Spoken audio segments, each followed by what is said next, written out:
우리 주님의 은혜와 평강이 우리 가운데 임하기를 바랍니다. 날씨가 참 덥습니다.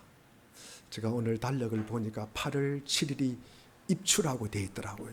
한 3일 정도만 지나면은 그래도 가을이 들어서는 입추니까 지금보다는 조금 무더위가 좀 덜하지 않을까 그런 기대를 해봅니다. 그동안이라도 여러분 건강하시기를 바랍니다. 우리가 인생의 행복이 무엇일까? 우리가 행복을 영어로 뭐라고 합니까?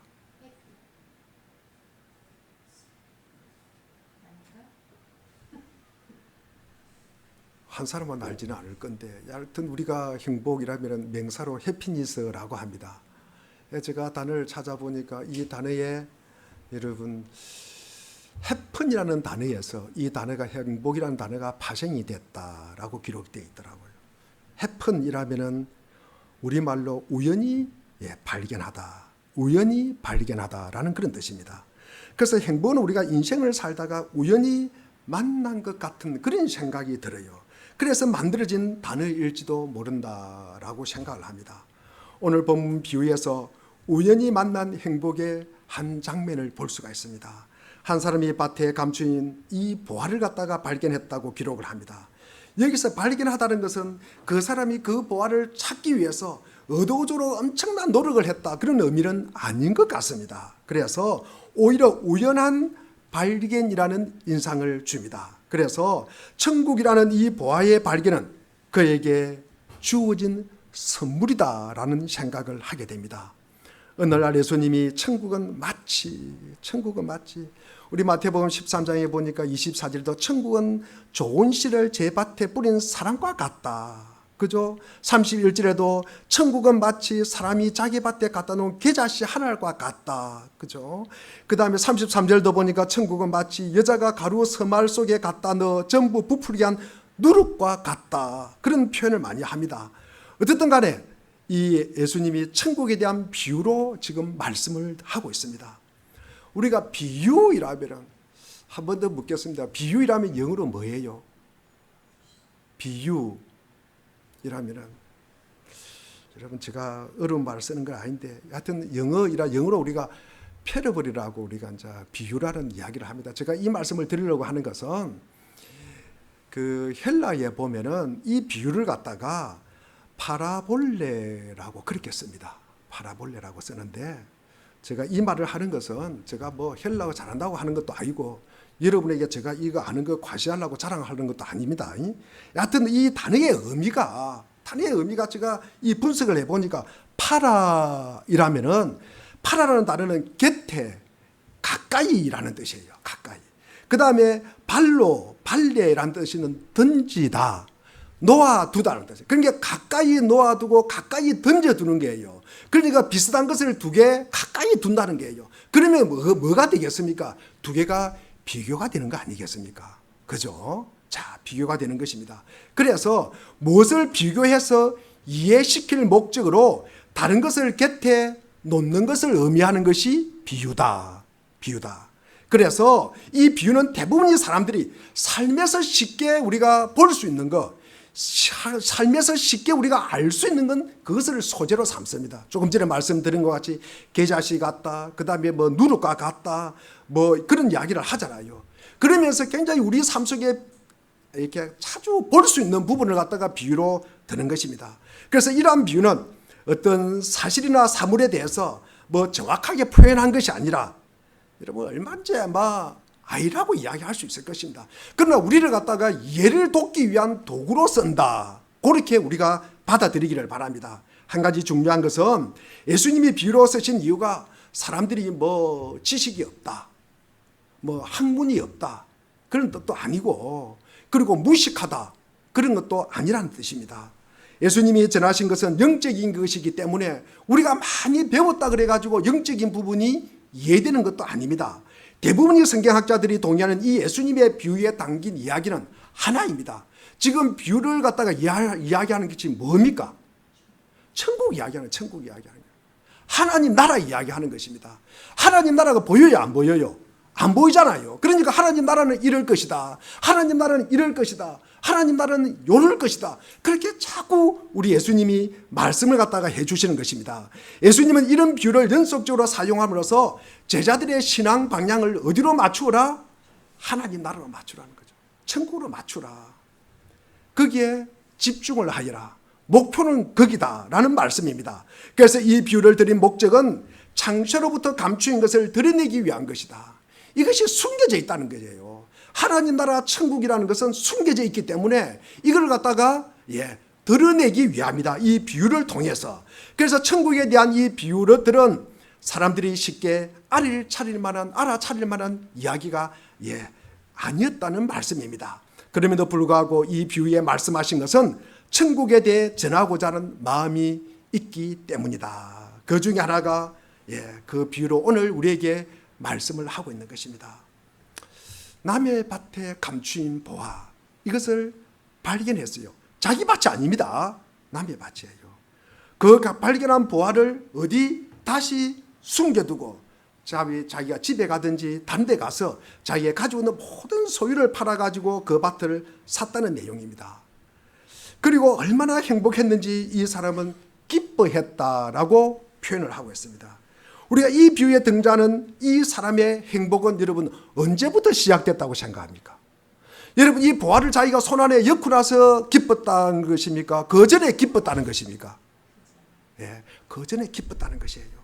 그 보물을 갖다가 소유하기 이전부터라는 거죠. 그러니까 이 보화를 발견하고 자기 소유를 팔고 그 과정이 있었을 거 아닙니까? 또 그 밭을 갖다가 보화를 구입하고 이 모든 과정이 너무 기뻤다는 이야기입니다. 그것을 딱 내 손에 엮고 내가 내 소유에 등기를 해서 기쁜 것이 아니라 그 전에 그런 과정이 너무 기뻤다는 것입니다.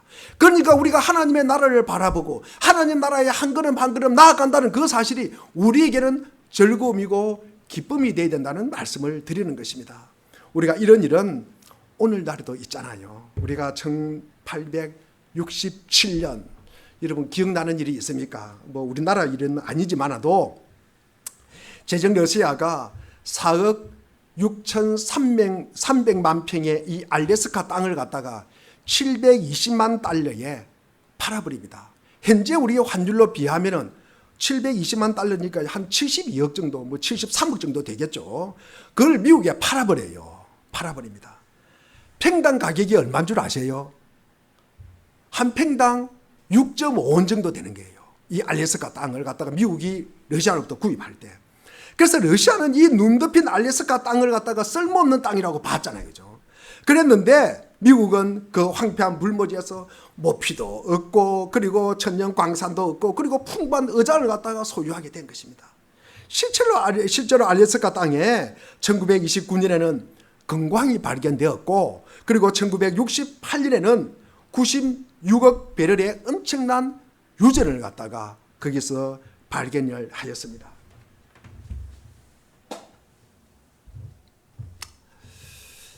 여러분 러시아는 이 알래스카의 가치를 갖다가 알지 못했잖아요. 그때는 알지 못했는데 지금은 아마 땅을 치고 후회를 하죠. 그렇죠? 그러나 미국은 그 가치를 알아보았습니다. 그 안에 감추진 보화가 같은 것을 얻을 수 있다는 것을 봤다는 거죠. 그런데 우리는 아마 여전히 이 비유에 문제가 있다고 생각합니다. 성경이 왜 이런 비유를 했을까? 그죠? 아마 이런 지금도 이 자리에서 아마 그런 생각을 하시는 분이 계실 거예요. 이 비유가 적당할까? 아마 성경을 읽는 우리들은 이것을 갖다가 아멘하지만도 아마 세상 사람들이 볼 때는 이것은 굉장히 비윤리적인 문제가 아닌가 그런 생각을 합니다. 그리스도인으로서 이 비윤리적인 행동이 합당한가 하나, 그 다음에 두 번째로는 다른 하나는 천국을 위해서 모든 것을 쏟아붓는 삶이 도대체 그것이 가능하냐 그런 의심이 든다는 거죠. 그런 불안이 있고 염려가 있다는 것입니다. 우선 이 비유에 느껴지는 윤리적인 문제는 다른 이의 땅이잖아요. 자기 땅이 아니잖아요. 다른 이의 땅에서 보물을 발견하고 그 주인에게 알리지 않고 그 보물을 차지하는 것이 윤리적일까? 그렇잖아요. 그죠? 자, 이 땅의 주인이었던 자들을 속이는 이 비윤리적인 행동으로 여겨지는 것입니다. 우리가 천국을 소유하기 위해서 남의 것을 빼앗는 것이잖아요. 그죠? 속이는 것이잖아요. 그래서 이게 그리스도인의 양심에 위배되는 것 같기도 하다. 그런 생각을 합니다. 이런 의무를 해소하기 위해서 우리가 성경에 기록될 당시의 상황을 갖다가 우리는 충분히 이해를 해야 된다. 자, 고대 우리가 팔레스타인 사람들은 전쟁이 일어나면 어떻게 합니까? 침략자가 들어오면 피난을 가야 되지 않습니까? 그러면 자기의 귀한 보물을 어디에 숨겨두고 갑니까? 땅에 묻어두고 간다는 거죠. 제가 사는 그 고향에도 6.25 사변 때 많은 부분을 갖다가 땅에 기금속 같은 거, 그리고 그 당시는 이렇게 녹그릇 같은 것도 참 귀하잖아요.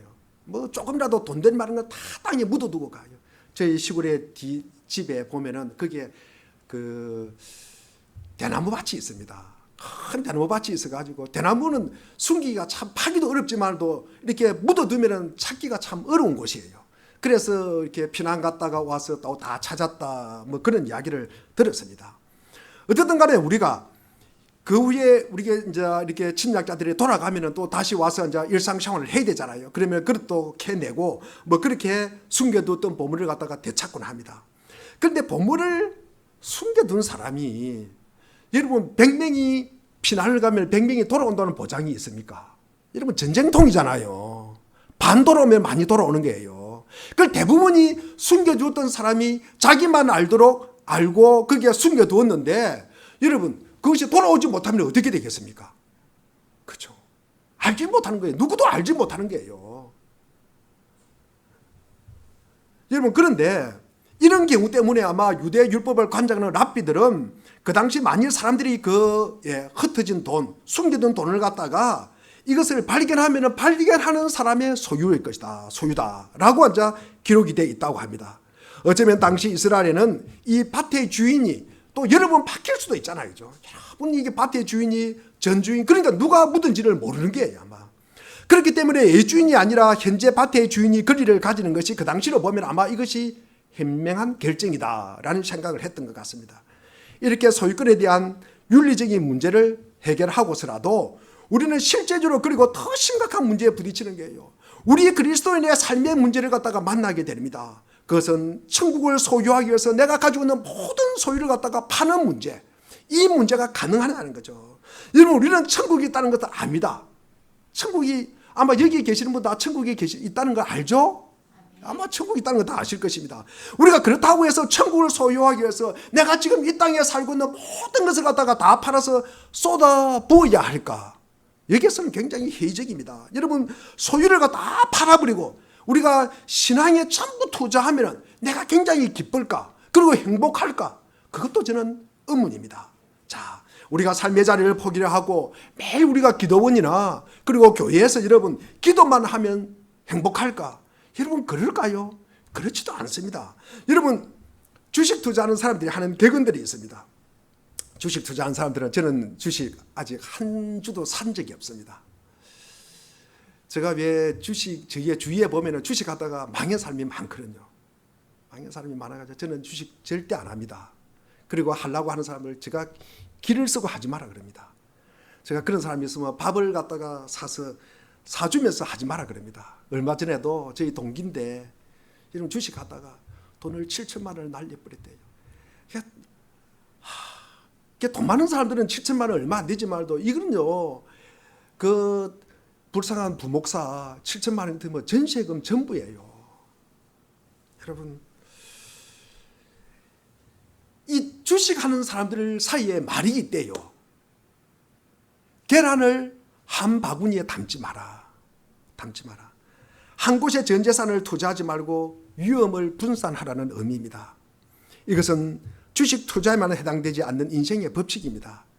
사실은 우리가 토끼도 굉장히 위험을 갖다가 대비를 잘하는 사람이잖아요. 여러분, 토끼가 어디 곳에 팔려 따라갔는데 거기 가니까 토끼 간을 내놔야 산다 그러잖아요. 그러니까 토끼가 뭐라 그래요? 자기 간을 갖다가 더러워서 육지에 탁 내가지고 깨끗하게 씻어 나은 거 내가 가져오겠다 그러잖아요. 여러분, 토끼는 아마 그런데 굉장히 아마 좀 밝은 것 같습니다. 그래서 이 토끼는 위험을 갖다가 대비해서 늘 토끼는 굴을 갖다가 3개를 판대요. 굴을 3개를 파는데요. 그래서 이거를 갖다가 우리가 사자성어로 교토 삼굴이라 그럽니다. 제 나라의 풍화는 이 제 나라 재상 맹상군의 식객입니다. 그냥 밥 얻어 물어 오는 사람입니다. 그런데 이 풍화는 참 지혜가 있었던 사람인 것 같아요. 그래서 늘 이 맹상군을 갖다가 위해서 자기 어떤 그 위기 때 어떻게 처신을 해야 된다는 것을 늘 가르쳐줘요. 이 사람이. 자기는 뱃슬도 없는데, 뱃슬도 없고 그냥 재상 이 맹상군의 그냥 뭐 사랑채 그냥 밥 얻어먹는 사람인데 그런 지혜를 주는 거예요. 그렇다고 오랫동안 이 맹상군은 이 풍한의 지혜를 갖다가 이용해가지고 오랫동안 수십 년 동안 이 재상의 자리에서 무탈하게 참 잘 그 역할을 감당했다. 그러나 이제 그 사자성어가 거기에서 나왔다 그럽니다. 교토상굴이. 이처럼 삶의 여러 가지 상황을 갖다가 대비해 놓는 것은 지혜로운 삶의 우리가 방법이다. 그런 점에서 어느 한 삶에만 집중하는 것은 그렇게 지혜롭지 않은 방법이다 라는 그런 생각을 합니다.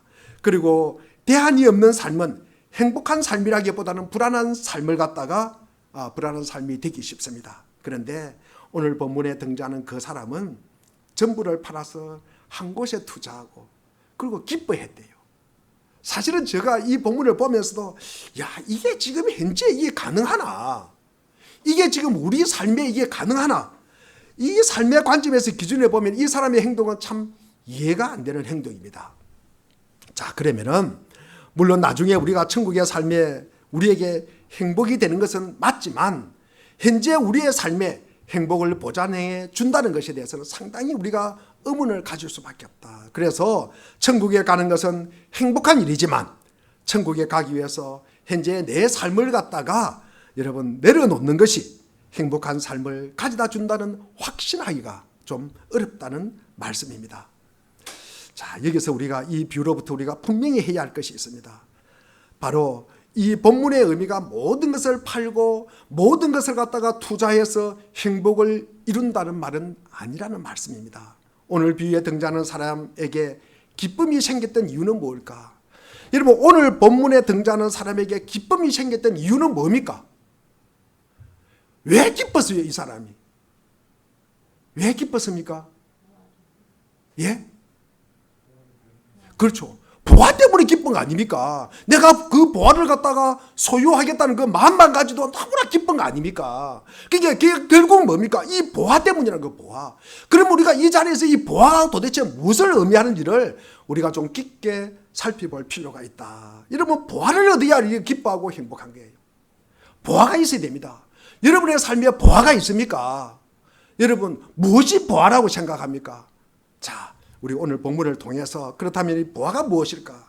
오늘 본문에 보니까 천국은 마치 밭에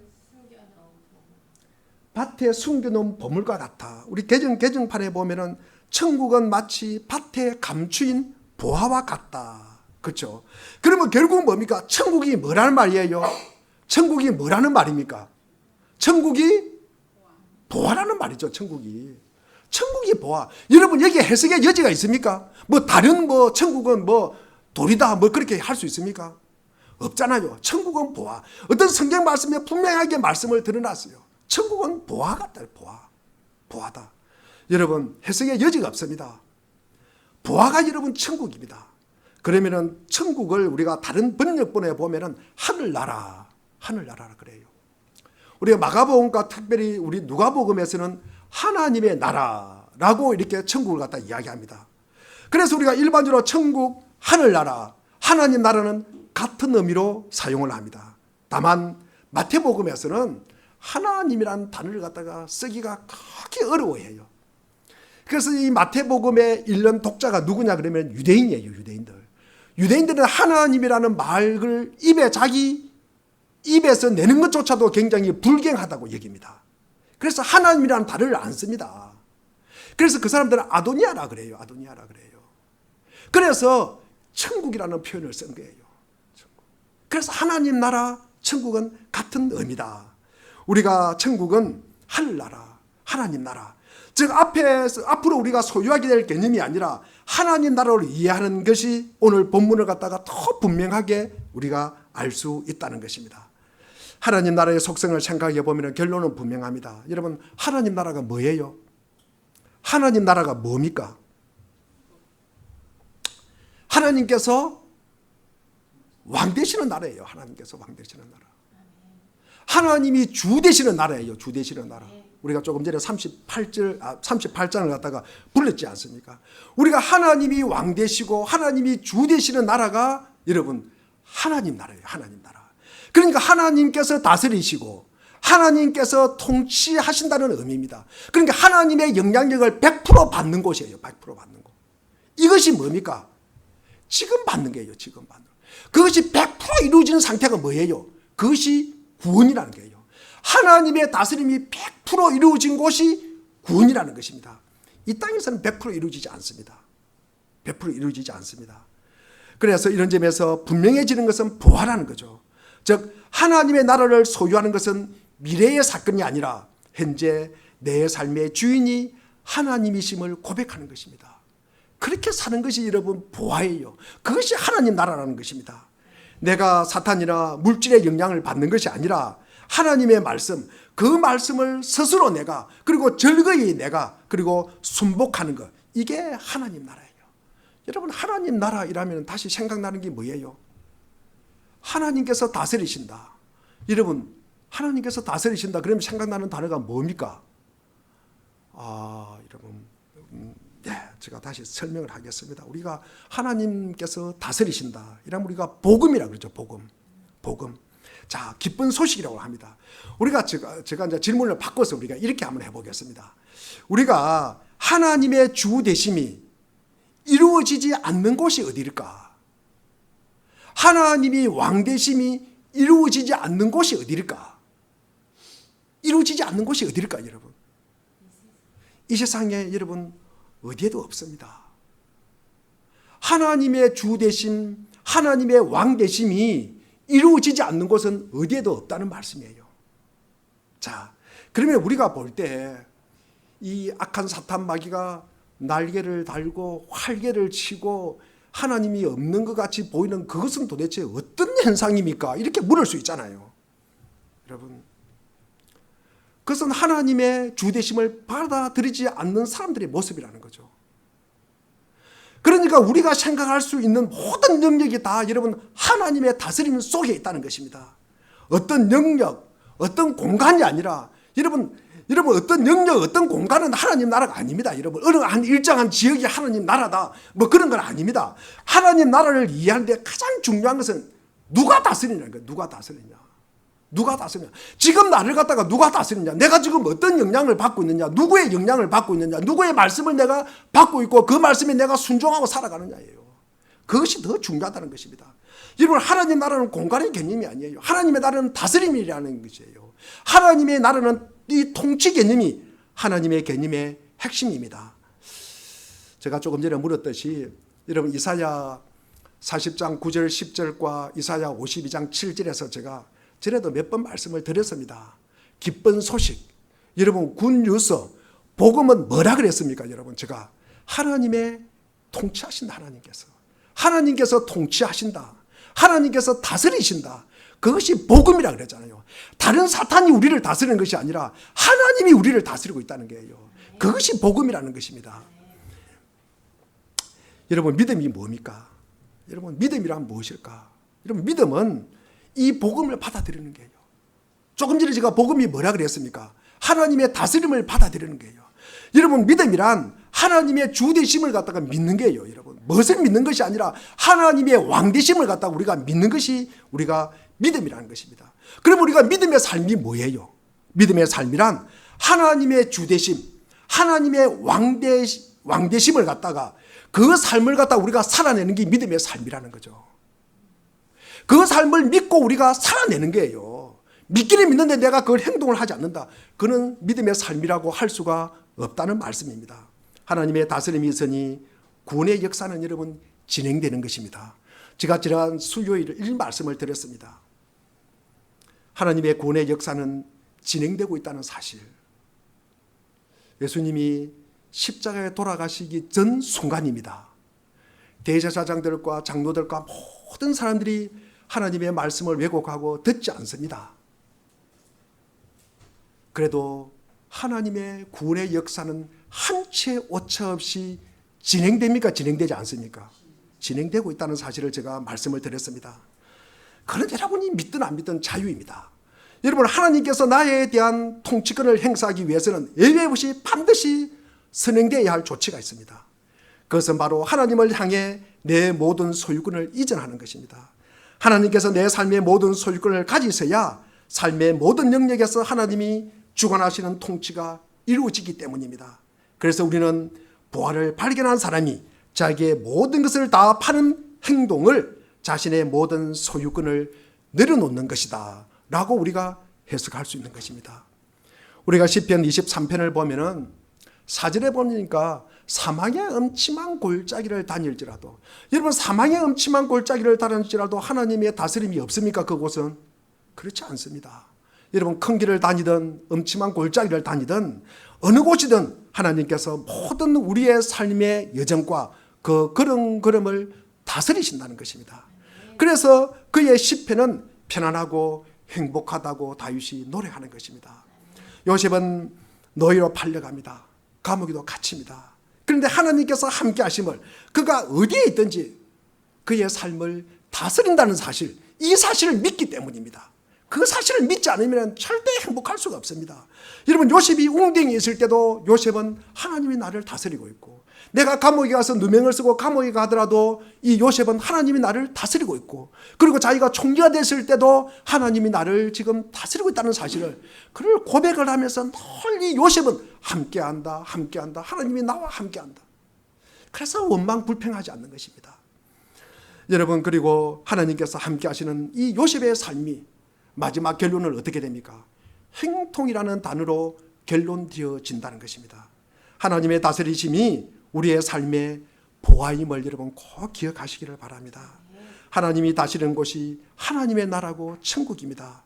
하나님은 광야에서도 함께 하시고 다스리십니다. 그리고 그들의 배고픔에도, 그리고 목마름에도 하나님이 다스리십니다. 하나님의 인도하심과 보호하심 아래 있었기 때문입니다. 이 사실을 우리가 이해하고, 그리고 받아들이고 수용하고 믿고 따라 살아가는 것입니다. 여러분, 그리고 어느덧 그렇게 살다 보면은 푸른 풀밭으로 우리를 인도한다는 거예요. 아우구스티누스는 이 비유의 말씀을, 이분도 많이 이렇게 고백록에 씁니다. 배 젓는 사람의 비유를 통해서 삶은 항해와 같다라는 그런 말을 씁니다. 그러면서 그의 표현을 하면은 세상에 던져진 인간은 행복이라는 이름의 항구를 향해서 배를 저어가는 사람들이다. 그렇게 표현을 합니다.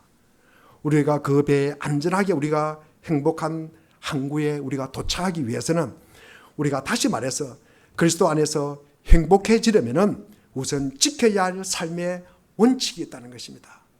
여러분, 우리가 하지 말아야 할 일이 있습니다. 하지 말아야 할 일이 있습니다. 우리가 시편 1편 1절을 보면은 복 있는 사람, 우리 복 있는 사람, 복이 된 사람은 우리 시편 1편 1절 알죠? 복 있는 사람들은 악인들의 꾀를 따르지 않고 죄인들의 길에 서지 않으며 오만한 자들의 자리에 앉지 아니하고. 그래서 내가 누구를 만나느냐, 이게 그렇게 중요한 거예요, 여러분. 그렇게 중요한 것입니다. 여러분, 끼리끼리 만난다는 이야기가 있잖아요. 끼리끼리 닮아가는 것입니다, 여러분. 여러분, 두 번째로 제가 하고 싶은 이야기는 우리가 시편 1편 2절에 보니까 하는 일이에요. 하는 일. 하는 일이 뭡니까? 우리 2편에 보니까 여호와의 율법을 즐거워하고 그 율법을 주야로 묵상하는 자로다. 여러분, 말씀이 뭡니까? 하나님의 마음의 반영이잖아요. 하나님의 마음의 반영이에요, 이게. 말씀은. 그래서 하나님이 우리를 갖다가 찾아오시는 구체적인 방법이 뭡니까? 말씀을 우리가 읽는 거죠. 우리가 말씀을 읽는 거예요. 내가 자주 집에서도 말씀을 다시 자주로 편다. 그럼 하나님을 자주 만나는 것입니다. 그리고 우리가 행복은 조건이 아니라 여러분 관계라는 사실을 오늘 아침에도 우리가 한 번 더 기억하시기를 바랍니다. 여러분, 성공해야 행복합니까? 행복해야 성공합니까? 행복해야 성공한다는 이 단순한 사실을 우리는 너무 쉽게 잊고 살아가지는 않는가? 사람들이 대부분이 겪는 피해가 뭡니까? 자기만의 성공관이 없기 때문입니다. 여러분, 그들은 잘 포장된 행복의 이미지를 돈으로 사면은 행복해진다고 믿어왔습니다. 마치 피에로의 가면을 쓰면 자신도 웃을 수 있다고 생각하는 것과 같습니다. 베드로전서 1장 3절에 보니까 우리가 주 안에서 기뻐할 수 있는 이유는 하나님이 예수 그리스도의 부활을 통해 우리를 거듭나게 하심으로써 산 소망을 갖게 하셨기 때문이다 라고 기록하고 있습니다. 행복은 조건이 아니잖아요. 여러분, 영원한 하나님의 관계 속에서 이루어진다는 사실입니다. 결국 행복은 올바른 관계 속에서 맺어지는 올바른 삶의 열매입니다. 행복은 어떤 조건에서 오는 건 아닙니다. 여러분, 돈이 많다고 행복한 것도 아니고, 행복한 결혼이 그를 행복하게 하는 것도 아니고, 여러분, 성공적인 캐리어가, 여러분, 그 지식이 행복을 만드는 것도 아닙니다. 여러분, 물질은 모두를 갖다가 좋은 것이지만 모두가 좋아합니다. 그러나 유한하고 일시적이라는 거죠. 일시적입니다. 여러분, 하나님의 말씀 외에는 세상의 모든 것은 변합니다. 사람의 마음도 여러분 변합니다. 여러분, 사람의 마음도 변해요. 여러분, 그것을 갖다가 우리가 이 변하는 것을 갖다가 우리가 이것을 절대적으로 믿는다면은 이것이 뭡니까? 우상이 되는 거예요. 우상이 되는 것입니다. 우리의 경배와 희생을 요구하다가 결국 더 큰 불행과 환멸을 갖다가 가져오는 것입니다. 행복은 직접적으로 얻어지는 것 아닙니다. 행복은 하나님과 올바른 관계를 맺고 거기에 기초하여 삶을 살아갈 때 얻을 수 있는 결과물입니다. 그리스도인에게 행복은 하나님과 맺는 사랑의 관계 안에서 그분의 말씀이 우리를 이끌고, 그리고 우리가 그 말씀의 그 권세 아래서 우리가 순종할 때 그 결과물로 얻어지는 것, 이것이 행복이라는 말씀입니다. 물론 우리가 이렇게 살더라도 어려움은 있습니다. 우리 앞에 항상 행복한 삶이 놓여 있는 것 아닙니다. 메마른 광야의 시간은 경험할 수도 있습니다. 그럴 때 반드시 해야 하는 것이 하나님 나라를 사는 것입니다. 내 생각과 경험과 판단, 여러분 굉장히 존중합니다. 그러나 때로는 철저히 포기해야 합니다. 하나님 나라라는 보화를 그래야만이 소유할 수 있습니다. 하나님 나라에 속한 삶을 여러분 꼭 살아가시기를 바랍니다. 그러면 모든 것을 잃어버린 것 같은 상황에서도 오히려 우리 안에 허락된 하나님 나라를 소유할 수 있고 메마른 광야에서 생수를 우리가 경험하게 되는 것입니다. 하나님이 다스리기 때문에 그럴 때 이 세상이 줄 수 없는 행복을 우리가 경험할 수 있다는 말씀입니다. 하나님 나라에 담긴 진정한 행복을 우리가 누릴 수 있다는 말씀입니다. 다시 한번 제가 말씀을 드리겠습니다. 복음이 무엇입니까? 복음은 하나님의 다스림이다. 하나님의 다스림이다. 여러분, 구원이 뭐라 그랬어요? 하나님의 주 되심, 하나님의 왕 되심, 하나님의 다스림이 100% 이루어진 상태가 구원이라는 거예요. 구원. 여러분, 회개가 무엇입니까? 하나님이 아닌 다른 존재를 섬기는 상태에서 하나님의 주 되심으로, 하나님의 왕 되심으로 돌아오는 것, 이것이 회개입니다. 하나님의 다스림이 가장 행복한 우리의 삶의 행복 열쇠임을 우리가 꼭 기억하고 살아가는 우리 모두가 되기를 주의 이름으로 축원드립니다. 기도하겠습니다.